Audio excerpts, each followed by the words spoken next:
Olá pessoal, nesta aula vamos falar mais sobre o mindset, né, o pensamento que o empreendedor precisa ter para poder se adaptar ao contexto que a gente viu na primeira aula, e também vamos falar sobre o perfil do empreendedor do ponto de vista de pensamento, né, o que ele precisa levar em consideração, quais são os tipos de perfis e a importância de ter pessoas, ter equipes, a importância de verificar com o cliente também quais que são os seus comportamentos que estão mudando atualmente e como que a gente pode se adaptar nesse cenário.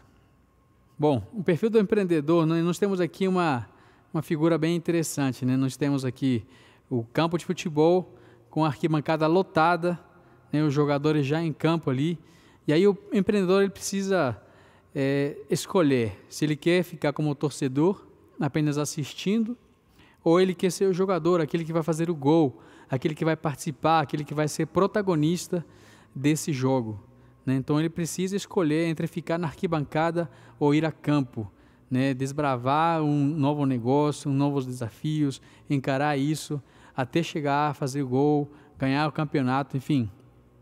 É preciso estar numa posição de protagonismo quando a gente fala de empreendedor. E isso por quê? Porque o cenário mudou também. A gente percebe que na velha economia, a gente falava muito de estar no escritório, né, trabalhar no escritório. Hoje em dia, temos o coworking, né, trabalho colaborativo. Na velha economia, tínhamos um plano de negócio, uma coisa um pouco mais estática. Atualmente, a gente fala de MVP, né, o produto mínimo viável. Na velha economia, tínhamos um objetivo específico, agora nós temos propósito. Na velha economia, tínhamos o aqui, né, trabalhar aqui neste local específico. Na nova economia, nós podemos trabalhar em qualquer lugar, né, essa nova economia nos permite mobilidade. Também, na velha economia, tínhamos o líder, a visão do líder, do gestor. Agora, temos um líder coach, aquele que é mais presente, aquele que vai junto com a equipe, que desenvolve junto. A gente vai verificar alguns perfis mais para frente também, nesse sentido. Antes a gente falava de reuniões, hoje em dia falamos de pitch. Então, aquela apresentação rápida, uma conversa mais rápida, tudo em termos de velocidade, com base naquilo que a gente viu também na primeira aula. Também na velha economia nós tínhamos a visão de custo. Hoje em dia nós vemos a visão de valor, como que a gente consegue agregar valor. Às vezes o custo, obviamente ele está presente, mas a gente consegue, dependendo da agregação de valor que conseguimos levar para o nosso cliente, esse custo fica irrisório. Antigamente falávamos em obediência, hoje em dia falamos em inspiração, né? Novamente, do ponto de vista do empreendedor, ele precisa não necessariamente pensar que vai ter algumas pessoas para ajudar, para trabalhar com ele, mas sim que ele vai conduzir, ele vai orientar, ele vai inspirar essas pessoas a trabalhar junto com ele. Também falávamos do erro e penalizávamos muito por questões de erros que eram cometidos. Agora, nós temos uma visão de aprendizado, justamente a partir do erro, né? Então, nesse novo contexto, o erro ele é uma oportunidade para poder aprender. E, finalmente, falávamos de uma carreira, né? Normalmente tinha aquele quadro clássico de carreira em Y, né? Técnica ou gerencial. Hoje em dia falamos de negócios.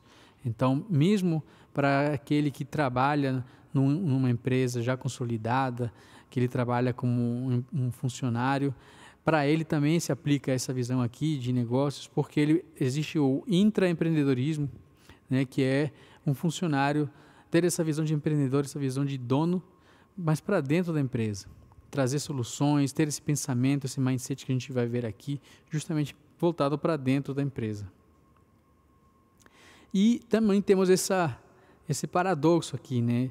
Na verdade, isso daqui é um pouco em termos de momento, né? Qual que é o estágio, qual que é o momento que a gente se encontra em relação à nossa vida como empreendedor. Então, ou a gente é empreendedor ou é empresário. No começo, obviamente, a gente vai ser mais empreendedor, né? Porque o empreendedor ele tem um negócio. E esse negócio ele depende completamente desse empreendedor colocar a mão na massa para ele poder se manter. Já o empresário, ele tem uma empresa, né? E aí a empresa ela pode continuar acontecendo, pode continuar vendendo, pode continuar operando, independente do empresário colocar a mão na massa, né? Ele tem uma equipe para contar, né? Então está muito mais estabelecido. Então, lembrando também da nossa primeira aula, a gente tem aquele tipo de empreendimento que está nascente, que é novo, e também aqueles que estão estabelecidos. Justamente essa diferença ali.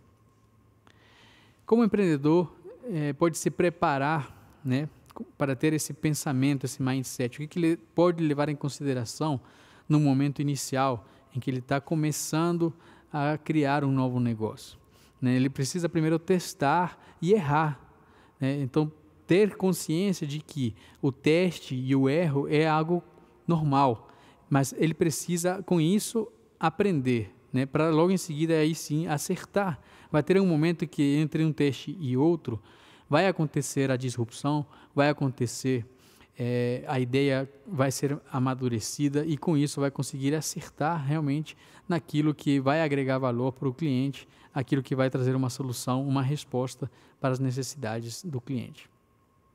Também ele precisa, no início, perder um pouco de dinheiro antes de ganhar. Mas como isso, né? Como é que é isso? Você tem que estar disposto a que, às vezes, no primeiro momento, entre um teste e outro, você pode perder algum recurso. Mas tem que estar também, obviamente, preparado para essa parte emocional não afetar esse lado racional. Porque muitas das vezes a gente pode pensar assim, mas eu vou perder esse dinheiro? No primeiro momento, sim. Mas se você fizer os testes certos, errar de forma rápida e aprender rápido também, certamente os ganhos que você vai obter futuramente, quando acertar, vão cobrir todas as perdas que você teve inicialmente. Também trabalhar muito antes de poder não trabalhar. Então, justamente aquela visão de empreendedor versus empresário. No início, você vai precisar colocar muito a mão na massa, estar presente na operação, né, para garantir o sucesso disso, garantir a qualidade da entrega, treinar, se tiver alguma equipe junto contigo, até ela fazer também tão bem quanto você, ou às vezes até melhor.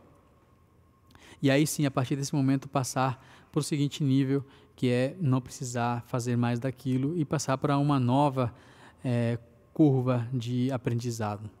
E também fazer de tudo até poder fazer só aquilo que gosta, né? Novamente, o empreendedor ele precisa estar atento, precisa estar de prontidão para atender desde todo tipo de cliente, né? O cliente, às vezes, que ele está na dúvida se vai querer aquele produto ou aquele serviço, e também tem que estar disposto a servir, tem que estar disposto a fazer aquilo que realmente vai fazer a diferença num primeiro momento, num primeiro estágio, de como que ele quer ser enxergado pelos clientes, como que ele quer ser enxergado pela sua equipe também, caso ele tenha no início.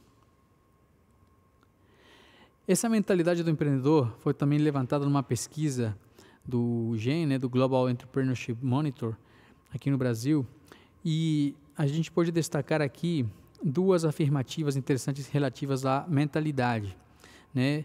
Alguns entrevistados afirmam ter o conhecimento, a habilidade e a experiência necessários para iniciar um novo negócio, né? Daqueles que não são empreendedores, temos 45% dos respondentes, e daqueles que são hoje em dia empreendedores, 69%, né, dos respondentes. Então, isso mostra que há essa segurança, há essa necessidade de você ter uma experiência, de você saber o que está fazendo, né? Esse tipo de conhecimento, esse tipo de mentalidade é muito importante até para dar continuidade e começar de forma correta o seu negócio.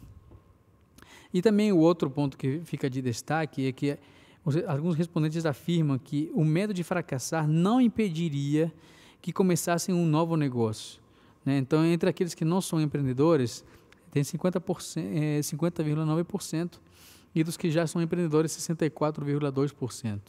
Né? Então, isso também mostra que aqueles que já começaram a caminhada como empreendedor têm uma aptidão, têm uma facilidade melhor de assumir alguns riscos, sabendo aquilo que está sendo feito, né? Sabem que podem acontecer alguns empecilhos, podem acontecer algumas dificuldades, mas isso não vai impedir de seguir adiante. E outra coisa importante também, que se aplica aos empreendedores, né, principalmente aos iniciantes, é saber reconhecer as suas limitações. Então, nós temos aqui esse gráfico do efeito Dunning-Kruger, onde nós temos no eixo X, né, a média de competências, né, desde quando você não tem nenhuma competência no início, até quando você é um expert. E no eixo Y, o grau de confiança que você tem em relação àquilo que você faz, né? Só que no início, às vezes, quando você acerta de forma até prematura, digamos assim, quando você está testando as suas ideias e você acerta, às vezes esse sentimento de confiança, esse grau de confiança atinge um nível tão alto que você fala assim, uau, eu sou um gênio, eu estou preparado, essa minha ideia realmente é fantástica, eu vou seguir adiante e eu vou dar continuidade a esse negócio. Mas nem sempre isso é verdade. E aí novamente cai naquele vale que a gente falou na primeira aula, que é o vale da morte, né, onde muitas das vezes pode acontecer que aquele negócio, aquela ideia não foi para frente por alguns motivos, seja por questões de mercado, seja por questões que o cliente realmente não se adaptou, ou seja porque a ideia que inicialmente foi aparentemente validada, ela realmente precisava passar por alguns outros testes. Então é preciso reconhecer que, no caso, por exemplo, aqui a gente vê que no caso do expert, ele já passou por esse vale, ele já reconheceu, ele já passou por esse estágio inicial, ele ganhou maturidade, ganhou força, e aí agora ele percebe, ele reconhece que ele sabe muito, ele sabe bastante, mas ele também conhece e reconhece as suas limitações, né? E uma vez conhecendo essas limitações, também ajuda, facilita para ele correr atrás de outras pessoas que complementem, né, aquelas falhas, aquelas possíveis falhas, aquelas deficiências que possa ter o empreendedor nesse estágio inicial. Porque, como a gente falou anteriormente também nas primeiras aulas, na primeira aula, o expert, né, ele precisa ter foco, ele precisa focar naquilo que ele é bom, né, e delegar para os demais aquilo que ele não faz tão bem, certo? Obviamente, no início, quando está começando o empreendimento, é comum a gente ter que fazer de tudo, ter a parte comercial, a parte financeira, a parte da gestão ali do dia a dia, mas com isso a gente vai também se conhecendo, né? Então é uma curva de aprendizado de vários aspectos que a gente precisa conhecer para poder depois aí sim virar um expert e aí sim passar a conhecer até de repente um sócio, alguma pessoa que possa nos auxiliar nessa nova jornada, nesse novo patamar de empreendedorismo. E aí, outro fator muito importante que eu trago aqui nessa aula relativa à mentalidade é sobre antifragilidade. É um termo que foi cunhado em 2014, né, já tem 7 anos, né, parece que foi bem recente, mas é um termo que foi cunhado pelo Nassim Taleb no seu livro desse mesmo nome, Antifragilidade, onde ele cita, né, 3 tipos então, no seu livro, o Nassim Taleb faz essa introdução, essa criação desse termo de antifragilidade, e para isso ele utiliza alguns exemplos, né? Então, primeiro ele utiliza o exemplo do frágil, o que seria frágil, o que seria robusto e o que seria de fato antifrágil.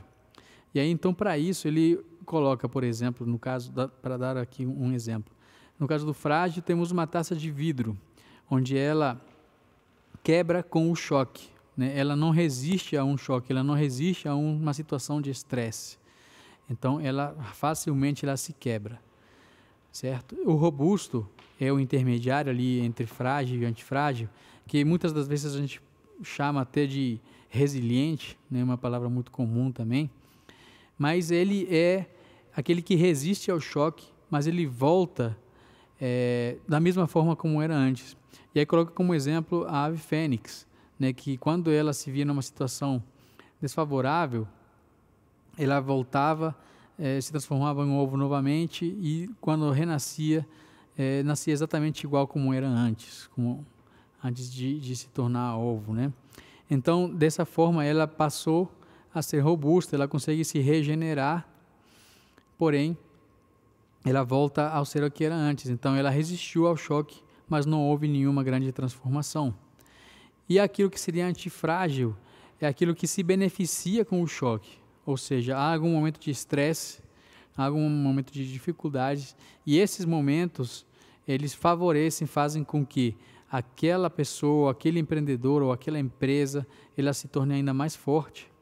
E aí, como exemplo de antifrágil, né, é aquele que se beneficia do choque, aquele que, além de resistir, ele se beneficia, ele apresenta uma resistência a um momento de estresse, um momento de dificuldade, e esse momento, né, que é passageiro, ele ajuda para que, após isso acontecer, essa empresa, essa pessoa, ela saia beneficiada, ela saia mais forte daquilo, né? Então, como exemplo, temos a Hidra, que é uma figura mitológica, que no momento que ela entrava numa luta e era cortada uma das cabeças, nasciam mais duas cabeças, né? Então, no momento de estresse, ela se beneficiava desse momento para ficar ainda mais forte, né?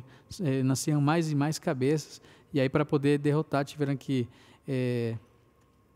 cauterizar uma das cabeças para não poder nascer mais, né? E aqui temos alguns insights em cima dessa questão da antifragilidade que o autor traz no livro, né? Então, a primeira coisa, né, para fazer ali, para se tornar antifrágil, é justamente eliminar as fragilidades. E aí, nesse momento, entra em jogo, né, as análises estratégicas que a gente vai fazer mais para frente, quando a gente for falar de um modelo de negócios, que a gente precisa fazer para se conhecer, né, conhecer a nossa empresa, conhecer as nossas fragilidades e, de alguma maneira, elaborar ações que tirem essas fragilidades, né, aquilo que nos torna realmente vulneráveis num ambiente de negócios, para que a gente possa seguir adiante, para que a gente possa sair fortalecido disso. Também, como segundo ponto, ele coloca intervencionismos ingênuos, né, e aí dá como exemplos alguns momentos, né, de ciclos inflacionários que aconteceram na Roma, onde houve tabelamento de preços, e esse tabelamento de preços trouxe escassez de alguns outros produtos, e aí com isso se gerou um outro ciclo inflacionário de outros produtos também.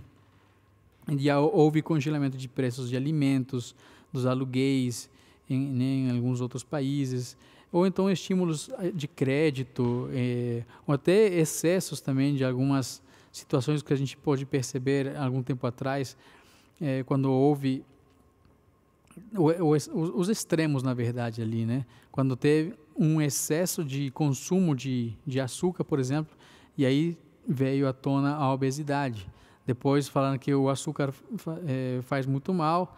Obviamente agora estamos tendo uma onda de redução desse tipo de consumo, né, de açúcares, mas trazendo agora umas dietas um pouco diferentes ali, de alimentação mais voltada para consumo de gorduras, né? E aí a gente não sabe ainda qual que é a consequência disso, né? Então esse tipo de intervencionismos às vezes podem trazer uma certa fragilidade aí junto também. Então temos que ter cuidado com esse tipo de intervencionismos, seja por parte dos governos, né, que fazem alguns estímulos, como também na nossa vida aí do dia a dia como empreendedor. Tem também o terceiro ponto, que é o efeito Lindy, né, que é justamente se provar no tempo. Então tem alguns livros, né, que eles são lidos já há mais de 500 anos. Temos até como um próprio exemplo a Bíblia, né, que ela já é lida há anos. E qual que seria a probabilidade desse livro continuar sendo lido daqui para frente, né? Então, o efeito Lindy é justamente nesse sentido. E assim também como empresas. Qual que é a probabilidade de uma empresa que começou hoje, ela ter a perpetuidade, uma continuidade, como uma empresa que já está há mais de 100 anos aí no mercado? Outro ponto também que é trazido aqui no livro de antifragilidade é da estratégia Barbell, né, onde o autor coloca que você precisa colocar os elementos que trazem uma certa segurança, né, ações que vão te trazer também o foco, que vão te trazer possibilidade de você ter uma certa previsibilidade, né, mesmo sabendo que o contexto ele é muito dinâmico. Então, seriam, por exemplo, 90% desse tipo de ações, desse tipo de abordagens que você tenha que tragam um pouco mais de segurança, e 10% você fazer ações que envolvam um risco maior, mas que também possam te trazer um ganho muito maior, né? Então, você ter consciência disso, daquilo que você está fazendo, estratégia Barbell é justamente você trazer aquilo, uma certa convexidade naquilo que você faz com maior risco. A via negativa, né, que uma desconfirmação é muito mais provável do que uma confirmação. E aí temos como exemplo, né, a obra de Michelangelo, a obra de Davi, né, quando ele foi esculpir, foi perguntado para ele pelo rei, né, como que ele conseguiu chegar a essa obra, né, e ele falou simplesmente: eu olhei para a rocha. Michelangelo falou: eu olhei para a rocha e simplesmente o que eu fiz foi retirar aquilo que não era Davi. Então pense sempre, antes de acrescentar alguma coisa, pense em retirar, né, ou seja, eliminar os excessos, eliminar aquilo que possa vir a te atrapalhar no futuro na sua empresa. Outro ponto também aqui é a pele em risco, né? Na Roma Antiga, se colocavam os engenheiros que construíram pontes, né? Eles tinham que ficar algum tempo morando nessa ponte para testar a segurança, para testar se realmente aquele foi um bom engenheiro e conseguiu construir bem essa ponte. E é por isso que até hoje nós temos grandes monumentos ali, o Coliseu e entre outras obras ali presentes até hoje, né? Então, essa questão de você ter a pele em risco, no caso do empreendedor, ele tem a pele em risco o tempo todo, né? Então, ele precisa provar que a sua ideia ela é viável, ele precisa provar que o seu modelo de negócio é interessante, que ele é sustentável e ele pode trazer realmente uma solução para algum problema identificado dos seus clientes. O sétimo ponto ali, né, de aceitar as incertezas e decidir mais com base em probabilidades, né? Então também essa questão da convexidade aparece aqui. Quando você faz uma aposta pequena, né, você investe algum esforço relativamente pequeno, até alguns recursos financeiros de forma bem calculada, bem medida, mas esperando um alto retorno, uma possibilidade de um alto retorno. Então isso, quando você está iniciando o seu novo negócio, isso é muito comum, né, também, porque você precisa colocar, obviamente, grande parte do foco, grande parte do esforço que você está tendo nas atividades que estão relacionadas com a sua ideia, que vão trazer aquilo, realmente os benefícios que você espera. Porém, se você centrar somente naquilo, isso pode trazer algum risco, pode trazer alguma fragilidade, né? Então, para evitar isso, você vai colocar esses 10%, digamos assim, um esforço pequeno em alguma outra ideia, em alguma outra possibilidade que possa alavancar aquilo e trazer uma convexidade, um ganho exponencial maior. E os quadrantes da geração de renda que a gente vê aqui, eles também têm a ver um pouco com essa fragilidade, né? Se a gente for observar no quadrante onde temos aqui o empregado ou o autônomo, né? Eles precisam para gerar renda, ele depende das suas horas trabalhadas, né? Ou seja, primeiro ele trabalha, se dedica algum tempo, né, algum esforço para poder gerar essa renda, e isso traz uma certa fragilidade também, porque depende muito também da sua disponibilidade. Às vezes, se você tem alguma restrição de tempo, alguma restrição de horário, de logística, então tudo isso acaba impactando na sua geração de renda. Já nos outros quadrantes de empresário ou de investidor, né, a renda, no caso do empresário, ela não depende das suas horas trabalhadas, e sim, pois ele tem uma equipe que trabalha por ele, né, ele trabalha para ele. Então, o empresário, como a gente viu anteriormente, ele tem uma empresa, tem uma equipe que trabalha para ele, não depende dele para poder gerar os resultados.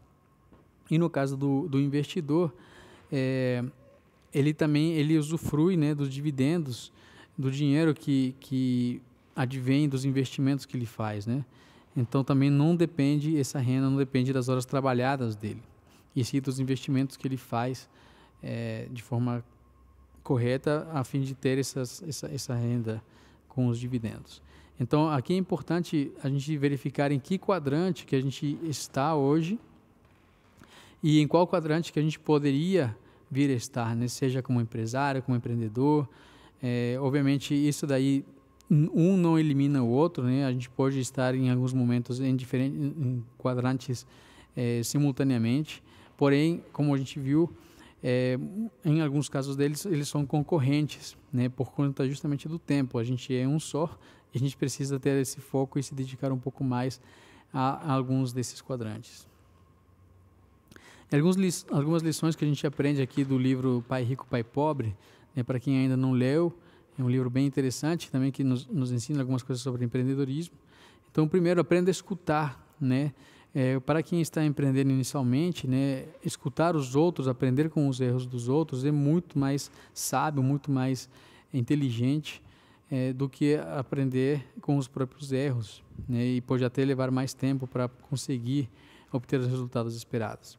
Pague-se primeiro, né, ou seja, com aquele seu esforço, né, que você se dedicou naquele período, pague-se primeiro, invista em você primeiro, né, faça com que você seja o principal ativo dessa empresa, né? Compre luxos por último, não no começo, né? Porque o que acontece muitas das vezes é que quando começa a ter um certo faturamento, você começa a comprar itens que depois talvez precise vendê-los para recuperar algumas receitas, né? Então acaba vendendo aquilo que não precisa para poder comprar aquilo que realmente precisa. Esteja no controle das suas emoções, né? O ser humano ele é talvez 90% emocional e 10% racional. Então, quando a gente está passando por um momento onde a gente está empreendendo, isso traz muitas dúvidas, traz muitas situações em que é colocado em xeque, né, as nossas emoções. Tem alguma pressão também por parte da família, às vezes, dos amigos, né, críticas. Isso tudo pode abalar emocionalmente a pessoa que está empreendendo. E aí isso pode comprometer o resultado esperado. Então é importante que tenha esse controle, que saiba, como a gente viu anteriormente, a questão da mentalidade, né, do mindset. E você se torna o que você estuda. Então é preciso ler muito, né? O empreendedor, ele precisa ler não somente daquilo que ele faz, não somente daquilo que ele está envolvido ali no setor onde ele atua, do segmento que ele atua, mas também ler de outros tipos de conhecimento que vão agregar. Inicialmente parece que não, mas às vezes um conhecimento bem diferente de um outro segmento, de repente, pode trazer alguns insights, pode trazer algumas reflexões que vão ajudar, que vão agregar valor para o seu negócio. E também cerque-se de pessoas mais inteligentes que você, pois que com elas você vai conseguir aprender coisas certamente que você não aprenderia sozinho, né? Ou com pessoas que às vezes você está um pouco acima, digamos, em termos de conhecimento, né, em termos de experiência, e isso às vezes vai te trazer numa zona de conforto que não é muito saudável no caso de um empreendedor. E aí, com base nisso, a gente percebe que é necessário uma aprendizagem contínua, né? O empreendedor, ele precisa ter no seu mindset, no seu pensamento, que é preciso ter essa aprendizagem contínua, porque a gente percebe aqui, né? A gente passa talvez 20 anos da nossa vida aí, passando pelo ensino fundamental, depois pelo ensino médio, depois vem a graduação, muitas das vezes uma pós-graduação e assim por diante. Porém, é preciso reaprender e aprender continuamente, né? Uma vez que a gente sai já e começa a empreender, esse tipo de ciclo de aprendizagem é cada vez mais exigido de nós. E a gente tem aqui um dado bem interessante, que até 2030, aproximadamente 85% das profissões serão novas, né, segundo o Institute for the Future. Então, é importante que essa questão da aprendizagem, e não somente daquilo que a gente olhou anteriormente, nesses 20 anos iniciais, não trabalhar em cima somente daquilo, mas sim de conhecimentos que possam agregar outras visões, outras perspectivas, e que possam ajudar também a identificar aquilo que pode vir a agregar valor para o nosso negócio. E aí isso tudo traz uma reflexão também para a mentalidade do empreendedor, que se tudo estiver sob controle, quer dizer que você está indo muito devagar, né? Uma frase do Mario Andretti, né, um grande corredor de Fórmula Indy. Então, é importante que vocês tenham em consideração esse tipo de pensamentos, né, quando vocês forem empreender. Agora vamos falar um pouco sobre a parte de pessoas, a importância das pessoas, né? Obviamente, como a gente falou inicialmente, na primeira aula, né, a empresa ela é feita por pessoas, o cliente também é pessoa, né, as empresas vendem para pessoas, certo? Então, a importância também de se ter uma equipe engajada, uma equipe com esse mindset para agregar valor, né, e saber que a gente está remando junto, que a gente está fazendo junto para ir para um único objetivo, né, ter esse pensamento bem claro. E também ter em mente que, com tudo aquilo que a gente viu na aula inicial sobre o contexto do mercado, né, e essas mudanças que estão acontecendo, há uma necessidade, uma tendência muito grande de digitalização da força de trabalho, né? Hoje em dia tem muitas iniciativas de robotização, de automação de processos, né? Então, essa importância de saber lidar com os dois tipos de equipe, né? Uma equipe de pessoas, né, de seres humanos que vão agregar valor, que vão ter uma visão um pouco mais voltada para o analytics, né, para poder verificar aquilo que o robô faz e traz de dados, traz de insights para dentro da empresa, e isso conseguir trazer valor para as decisões da empresa e para os clientes também. Então é importante nisso tudo, né, que você como empreendedor crie uma cultura que se permita errar e melhorar também, né? Como diz essa frase aqui de Winston Churchill, o sucesso não é o fim, a falha não é fatal, o que importa é a coragem para continuar, né? Então permita-se errar. E aí é uma mudança de abordagem nesse novo cenário, nesse novo contexto, né, que a gente está vivenciando, onde a gente passa de um resolvedor de problemas, né, um problem solver, para um criador de soluções. Então é uma mudança também de paradigma ali de como que a gente se comporta como empreendedor e como que a gente reflete isso também para a nossa equipe, né, para as pessoas que trabalham com a gente. E aqui a gente pode citar aí, segundo a Perestroika em 2018, trouxe algum mapeamento aí de perfil de empreendedor, perfil de pessoas inovadoras, resumido basicamente em 3 tipos, né? Tem o perfil de aprendizado, de organização e o perfil de construção.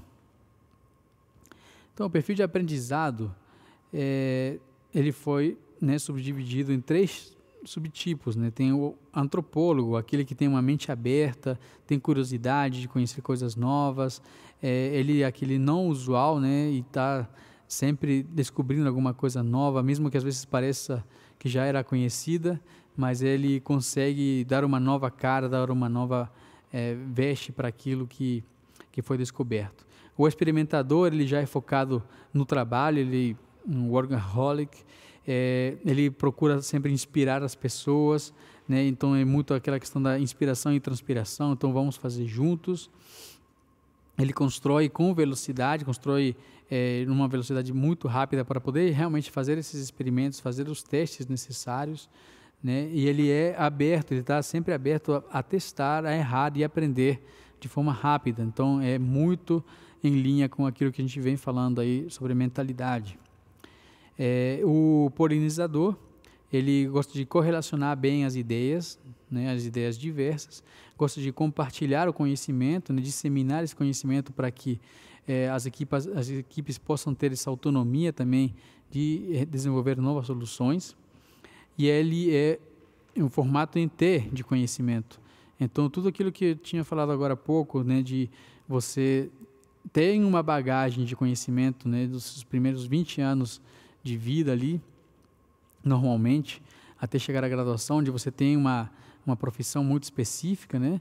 Mas no caso do polinizador, isso pode ser aplicado também em outros perfis, né? É importante que se tenha esse conhecimento em T, né? Onde você tem um eixo central, um eixo principal de conhecimento, né? A sua bagagem principal, mas esses outros conhecimentos que estão aqui em cima, eles possam ser conhecimentos diversos para você ter uma visão mais ampla também daquilo que é possível, né? E esses conhecimentos que estão ali paralelos, eles possam ser complementares àquele conhecimento principal. O perfil de organização. Então, nós temos aqui nesse perfil tem um superador de obstáculos, né, que ele gosta de fazer mais com menos, né, aquela visão de eficiência e eficácia. É um resolvedor de problemas nato, né, então ele já está ali para isso, para colocar a mão na massa, resolver, que está um pouquinho diferente daquilo que a gente falou agora no início, né, que a gente passou de um resolvedor de problemas para um criador de soluções, né, e ele é muito perseverante, ele vai até o fim, até conseguir resolver aquilo. O colaborador, ele junta as pessoas para fazer acontecer, então isso está muito mais em linha com aquela mudança que a gente falou no início, né, de ser um criador de soluções. Então, não precisa criar isso sozinho, pode trazer a equipe para desenvolver junto. E ele tem habilidades muito diplomáticas, né? Ele gosta de trabalhar em equipe, então ele precisa ter um bom relacionamento com a equipe.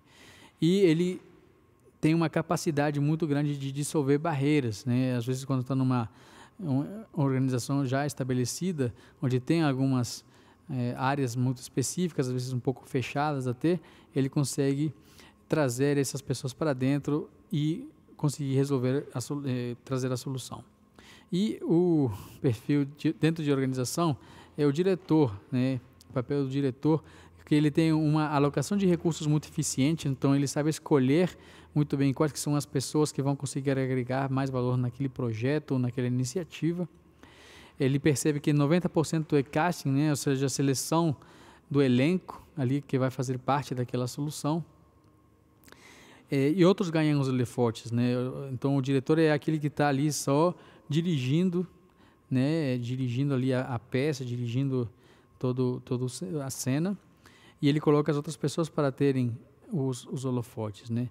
E o diretor é muito também improvisador, tem um viés de improvisação muito grande, para poder trazer as soluções necessárias.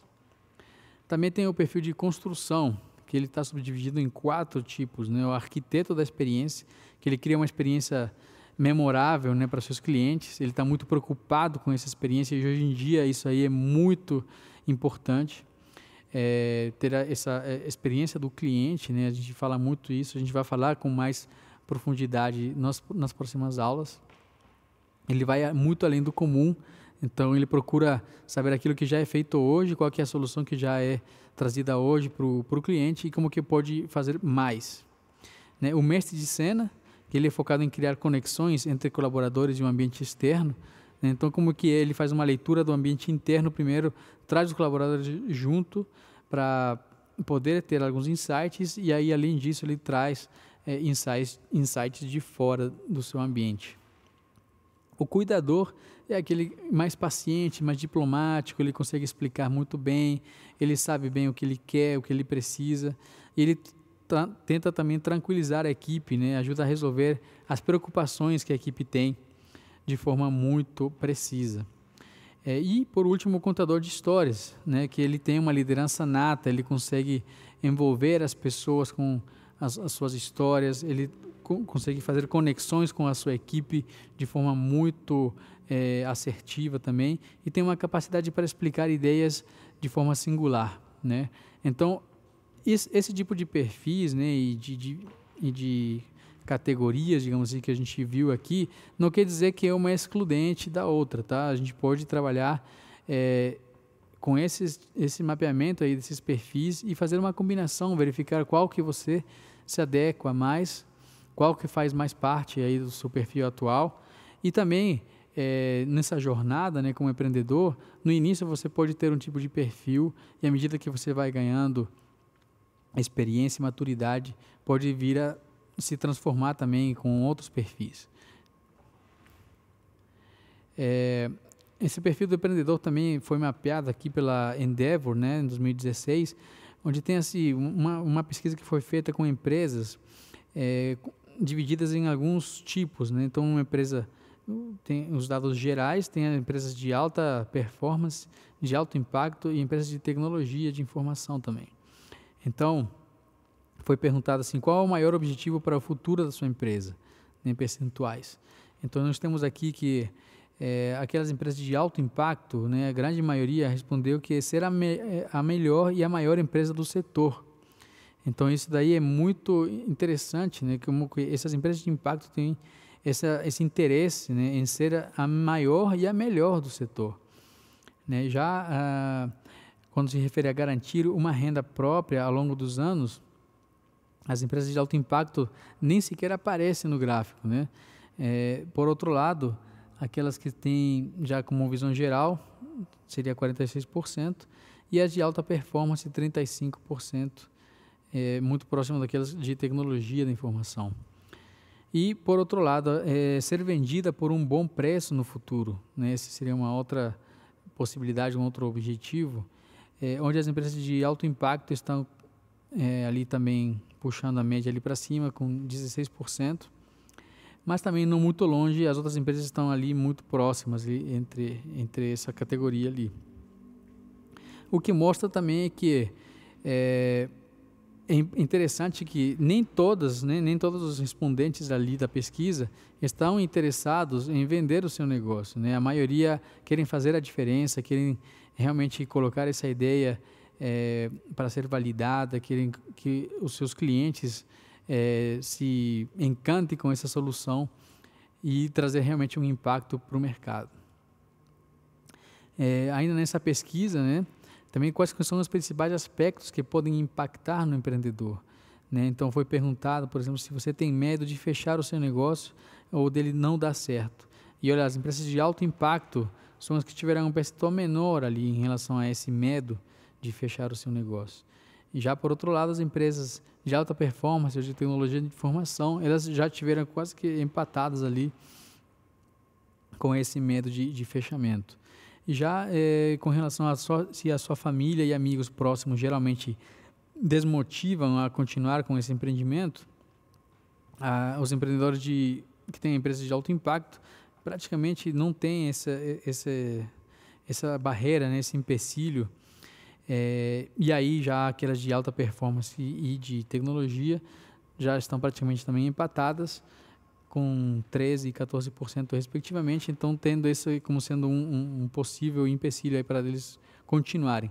Então é importante que levarem em consideração isso com relação ao perfil. Por quê? Porque a gente viu que tanto a mentalidade, né, saber controlar as suas emoções tem total correlação com o perfil do empreendedor, ou seja, como é que ele vai se comportar com relação àquele pensamento, àquela mentalidade que ele tem. Na pesquisa também da Endeavor, mostra a equilíbrio, né, se há possibilidade de equilíbrio entre a vida pessoal e a profissional. No caso da empresa de alto impacto, aqui na verdade é invertido aqui, né, se não há essa possibilidade, né, de ter esse equilíbrio, e de fato naquelas empresas, os empreendedores que têm alguma empresa de alto impacto, não há essa possibilidade, né, na grande maioria eles não conseguem compatibilizar uma situação com a outra. Agora falando um pouco do cliente, né, o cliente também ele muda constantemente, ele se transforma constantemente, os hábitos que ele tem vêm sendo mapeados já há alguns anos, né? Então aqui temos alguns dados de uma pesquisa da consultoria Provokers, né, junto com o Google, mostrando que a jornada do cliente ela é multicanal, né? Ele navega em diferentes canais, né, seja físico, seja digital, hoje em dia é muito mais digital com certeza, e mostra também que 79% dos usuários de smartphone esperam obter informação imediata quando usam o aparelho para procurar informações na internet. Então isso mostra também a questão da velocidade e do imediatismo que a gente viu no contexto inicial da primeira aula. Isso se reflete no comportamento dos clientes, né? Além disso, né, qual que é a reação de um cliente quando ele tem uma experiência ruim? 43% dos respondentes procura um site de uma outra empresa, de uma outra marca, e dificilmente 41% deles retorna ao site onde teve algum problema, né? E aí, com outro dado também muito interessante, 53%, né, ou seja, a maioria dos consumidores abandonam um site mobile que demora mais de 3 segundos para carregar. Então, olha só, às vezes é uma variável que você não tem controle, às vezes a conexão do seu cliente pode estar ruim naquele momento, então se ele tiver uma experiência ruim, ele tem uma grande chance de não voltar. Bom, aqui o perfil do cliente, ainda o brasileiro e suas preferências na hora de executar compras no mobile, Então a gente percebe ali que tem uma grande preferência, principalmente na faixa etária de 18 até 34 anos, né? E levando em consideração as classes A, B e C, que foi feita nessa pesquisa aqui. Então a grande maioria nessa faixa etária procura sempre os produtos procura na internet antes de fazer alguma compra, seja ela num canal físico ou num canal virtual. Essa outra pesquisa aqui da Think with Google, agora em 2020 também, ela mostra que é preciso estar em diferentes canais, precisa estar disponível em diferentes canais, né? Como a gente viu, confirmando, né, a pesquisa que foi feita aí pela Provokers, né, aqui o Google também está mostrando que é preciso que você consiga atender o seu cliente em diferentes canais, né? Hoje em dia nós temos também o Omnichannel, né, que a gente fala, onde às vezes o cliente faz uma compra pelo aplicativo, pelo celular, e ele retira o produto na loja, ou então ele experimenta na loja, por exemplo, e depois ele faz o pagamento e faz toda a rastreabilidade pelo aplicativo. Com relação ainda no perfil agora, do perfil da equipe, né, da equipe que pode vir a fazer parte aí do seu negócio, seja como sócio, seja como ali que vai te ajudar na parte operacional. Então, foi levantado aí pela Endeavor também em 2016 que a gestão de pessoas é o maior desafio, o que mais dói para os empreendedores, né? Quanto mais a empresa cresce, mais esse desafio cresce junto, né? A média de dor do grupo de alto impacto, né, das empresas é de 7,4%, a maior desse estudo que foi feito em 2016. E formar lideranças é a principal dor apontada pelos empreendedores. Então, isso está em linha com aquilo que a gente tinha conversado também inicialmente, dos fatores para garantir a sobrevivência da empresa, né, ou aquilo, quando aquilo não acontece, a mortalidade dela, né, que é a capacitação em gestão empresarial, também fazer uma gestão empresarial mais profissional. Então, isso tudo tem a ver com essa formação de lideranças também para poder tocar o negócio. Aí, com relação à rede de relacionamentos, né, que tem a ver com essa relação, seja entre pessoas ou seja entre empresas, né, aqui a gente percebe que as empresas de alto impacto, eles costumam discutir os desafios do seu negócio com outros players, né, com outras empresas ou com alguns outros institutos que possam ajudar a trazer insights. Se é feita essa discussão, como é que ela é feita, né? Como se costuma discutir? Então, na grande maioria, é conversando com outros empreendedores, donos de empresa, né? Como a gente falou aqui, predominantemente, conversando também com funcionários da própria empresa, né? Para trazer alguns insights internos. E a grande maioria na verdade, aqui no caso de empresas de alto impacto, 100% deles possuem mentores, né? Então, sejam mentores de alguma empresa ou de algum instituto específico voltado para empreendedorismo.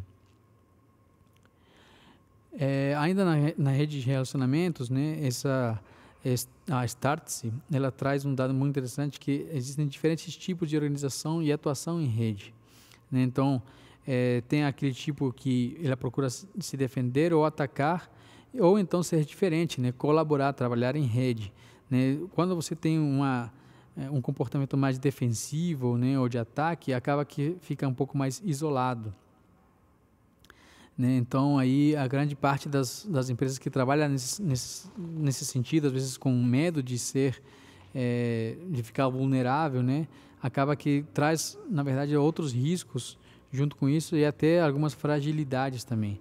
Já hoje em dia a gente percebe que o trabalho colaborativo está muito mais presente, muito mais